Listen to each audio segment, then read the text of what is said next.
Comment investir 100 € par mois quand on débute? Bonjour à toi et bienvenue dans cette nouvelle vidéo. Aujourd'hui, on va répondre à une question que tout le monde se pose quand il commence. Comment je fais pour investir si je n'ai que 100 € par mois? Et je vais te rassurer tout de suite. 100 €, c'est largement suffisant pour démarrer, à condition de le faire intelligemment. Je vais te montrer une méthode concrète, en 4 étapes, que n'importe qui peut appliquer. Et à la fin, tu verras un plan d'action prêt à l'emploi. Premièrement, pourquoi 100 € peuvent vraiment changer quelque chose? Beaucoup pensent que 100 €, ça ne sert à rien. Mais si tu comprends le système des intérêts composés, tu réalises que c'est énorme. Je te donne un exemple simple, 100 € par mois, avec un rendement réaliste de 6 à 7% par an, ça peut faire 20 000 à 25 000 € en 10 ans. C'est l'équivalent d'une petite épargne de sécurité, d'un apport ou d'un vrai début de patrimoine. Tu n'as pas besoin d'être riche pour investir. Par contre, tu dois investir pour avoir une chance de devenir riche. Deuxièmement, avant d'investir, il faut stabiliser le terrain. Avant d'envoyer ton premier euro travailler pour toi, tu dois vérifier 3 points très simples. Le premier, c'est d'avoir une épargne de sécurité disponible tout de suite, comme sur un livret A, par exemple. Avoir une épargne de sécurité, c'est la base avant de penser investissement. L'idée est simple, tu mets de côté l'équivalent de 6 à 12 mois de toutes tes dépenses mensuelles. Pas pour faire joli sur un compte, mais pour pouvoir encaisser un coup dur comme par exemple, la machine à laver qui tombe en panne, un problème sur la voiture, sans que ta vie parte en vrille. La première étape, c'est de savoir combien tu dépenses vraiment chaque mois. Pas ce que tu penses dépenser, ce que tu dépenses en réalité. Tu prends un mois récent, tu ouvres ton relevé bancaire, et tu fais le total de toutes les sorties d'argent. Loyer ou crédit, électricité, eau, internet, assurance habitation. Carburant, abonnement, assurance auto. Courses alimentaires. Abonnement, Netflix, salle de sport, Spotify, Amazon Prime, etc. Téléphone. Mutuelle, médicaments, consultation. Loisirs et sorties. Dépenses variables, petits achats, café, livraison, vêtements, imprévus. Tu additionnes tout. Ce chiffre, c'est ton coût de vie mensuel réel. Exemple, si toutes tes dépenses réunies représentent 1 500 € par mois, alors ton épargne de sécurité doit être entre 9 000 et 18 000 €. Cette réserve, c'est ton parachute. Elle te fait traverser une perte d'emploi, une panne de voiture, un problème de santé, un déménagement forcé, sans te mettre en danger. Et surtout, elle te permet d'investir plus sereinement ensuite, parce que tu sais que ta base est solide. C'est comme ça que tu construis une vraie stabilité financière. En commençant par sécuriser le présent avant de préparer l'avenir. Tes crédits à la consommation sont maîtrisés, tu ne mets pas ton dernier euro dans les marchés. Une fois que ces bases sont là, tu peux avancer. Investir, ce n'est pas du stress, c'est de la stratégie. Et comme auparavant tu t'es constitué ton matelas de sécurité, tu n'auras aucun mal à t'en tenir à ta stratégie. Troisièmement, où investir 100 € par mois. Les meilleures options réalistes. Option 1, un ETF large comme le S&P 500 ou bien un MSCI World. C'est ce que recommande la majorité des investisseurs long terme, y compris Warren Buffett. Le S&P 500 c'est viser les 500 plus grandes entreprises US. Là, tu investis dans un seul pays, mais pas n'importe lequel, les 500 plus grosses entreprises américaines, celles qui dominent la tech, la finance, la santé, comme Apple, Microsoft, Amazon, Nvidia, JP Morgan, Coca-Cola, Tesla, etc. Le S&P 500 a un historique de performance très solide. Sur les dernières décennies, il tourne autour de 8 à 10% par an en moyenne, bien sûr ça monte et ça descend, mais la tendance long terme est là.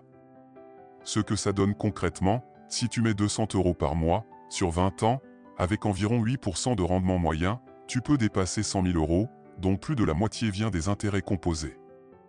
L'ETF Monde s'est visé sur toute la planète. Ici, tu investis sur quasi toute l'économie mondiale, pas seulement les États-Unis.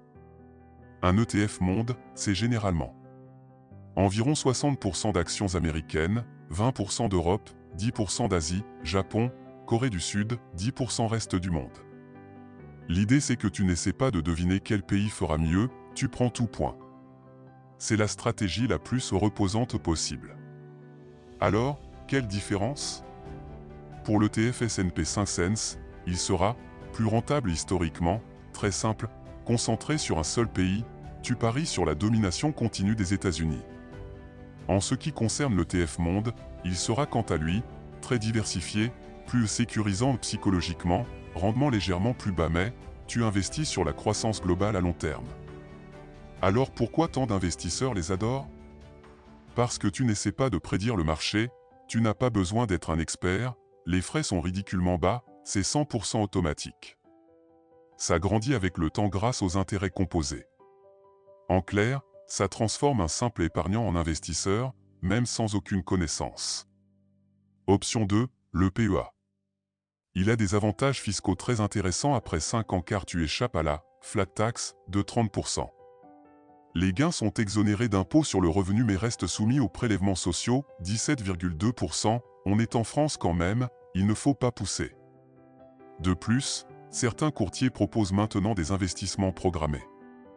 L'investissement programmé en DCA, Dollar Cost Averaging, c'est une stratégie où tu investis une somme fixe à intervalles réguliers, peu importe si le marché est haut, bas ou en plein doute. Ça peut être 50, 100, 200 € par mois, ce que tu veux. Avec le DCA, tu investis comme une horloge. Quand le marché est haut, tu achètes un peu moins d'unités. Quand il est bas, tu en achètes beaucoup plus. Au final, tu obtiens un prix d'achat moyen optimisé, sans t'arracher les cheveux. L'idée ce n'est pas acheter au meilleur moment en point. C'est être là tout le temps point. Et sur 10, 15, 20 ans, c'est ça qui fait la différence. Option 3, investir dans ton savoir, oui, c'est un actif. Un livre par mois, une formation, une compétence vendable. C'est souvent l'investissement le plus rentable au début point. Tu peux multiplier tes revenus. Robert Kiyosaki le répète tout le temps, travaille plus sur toi-même que sur ton travail. Option 4, créer un mini-business à faible coût.